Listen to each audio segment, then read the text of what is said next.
Iz ljubljanskega studia 136 to so vesti na vesti. Strategijo socialnih demokratov bo na jesenskih parlamentarnih volitvah sooblikovala ameriška agencija Penn, Schoen, Berland Associates, tako Sean Penn, ki je med drugim pomagala Billu in Hillary Clinton ter venezuelskemu predsedniku Hugo Chavezu.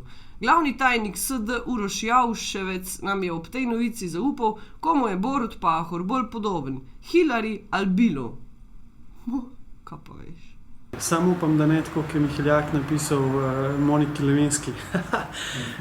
Jaz mislim, da je po enem navdihu, ki ga lahko prinese v to državo, po eni spremembi, ki jo je Bill naredil leta 1992 v ameriški politiki in ki je spremenil tudi Ameriko, tako kot je spremenil leta 1997 Tony Blair Veliko Britanijo, sem prepričan, da lahko po eni dokaj slabi, dajva temu reči sproščeni politiki zadnjih 4 let, lahko prinese nekaj novega v slovensko politiko.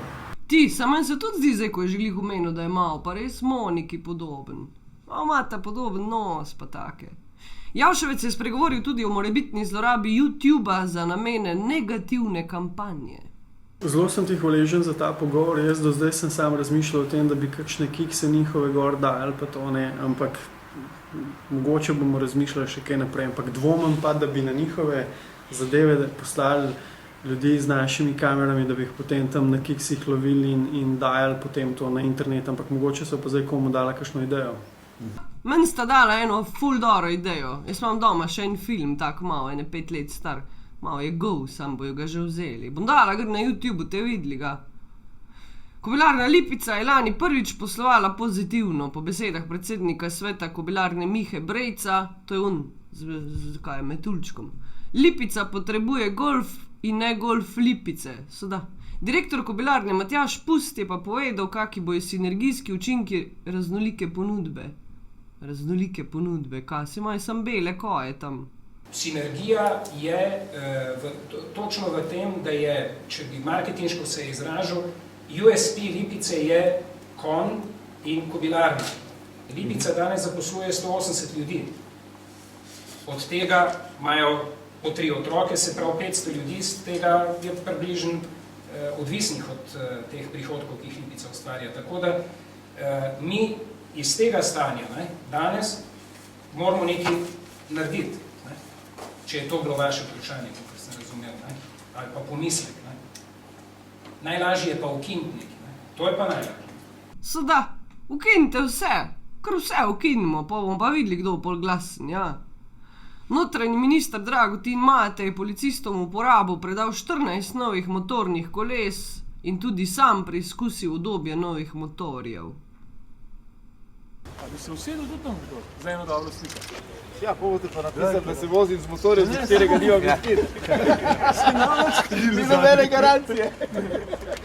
Bom se usedel, za plaščem malo gor, da ne bo, s plaščem bo malo čudno.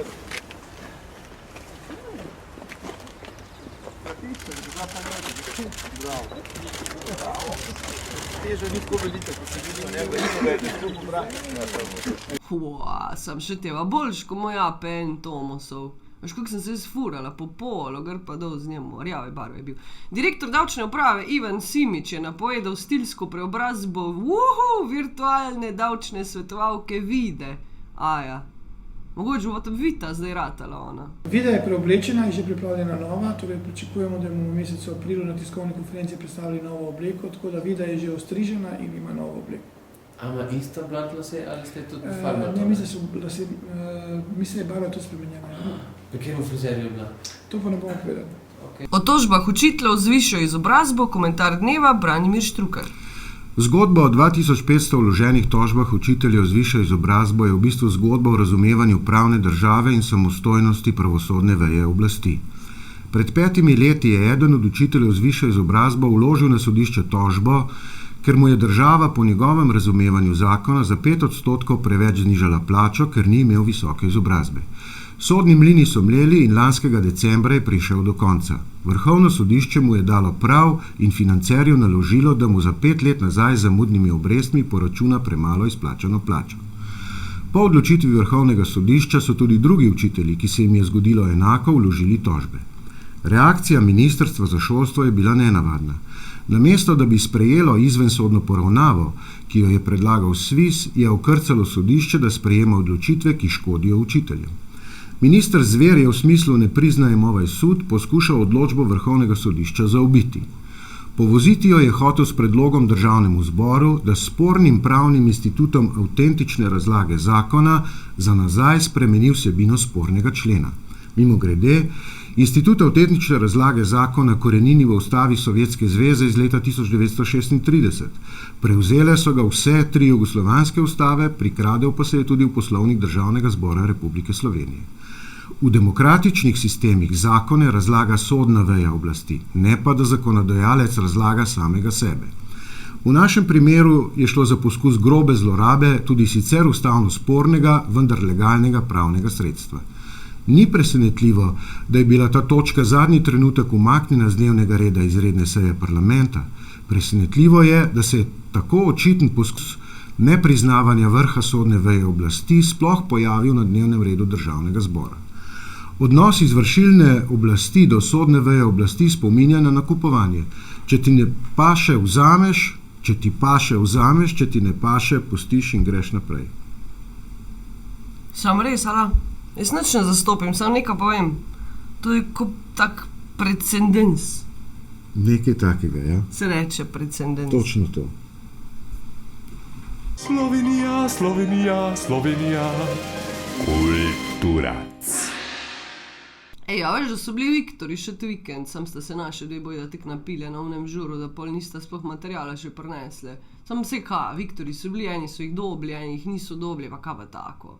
Fajn je bilo, zastojn je bilo za jesti pa za pit, pa neko kozmetiko so dobili pa take. Zihar je bilo fajn. V Slovenskem etnografskem muzeju in Cankarjevem domu se je zaključil festival pravljice danes.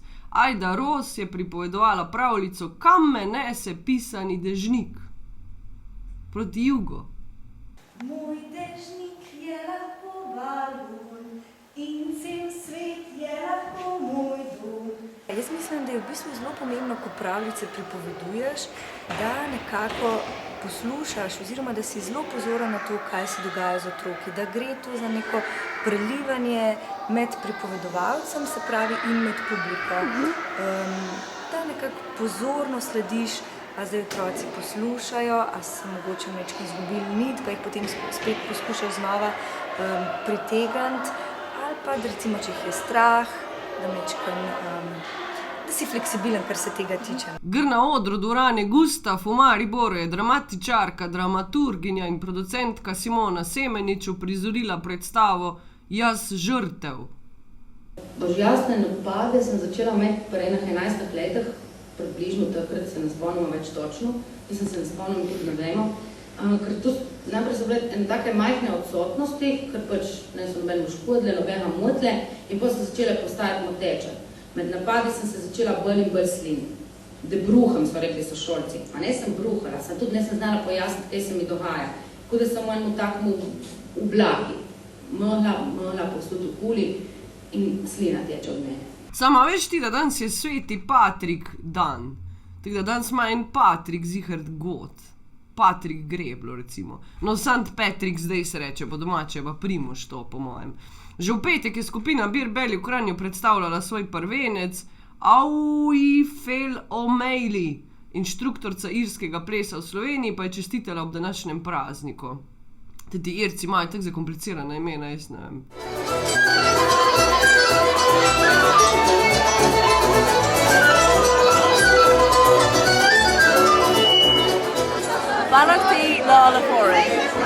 Čuješ, sem čula, da smo šli v Afriko, da bojo nam povedali, kako bo vreme tole. Dej kar spusti zdaj, da čujem to jaz. Vreme bo dobro. Danes bo sonce. No, a si videl, oni pa že vejo, kako bo vreme, ne pa še ti naši hidrometeorologi. Iz ljubljanskega studia 136 to so bile vesti na vesti. Ostanite še naprej z nami. Kako fajn je bilo danes.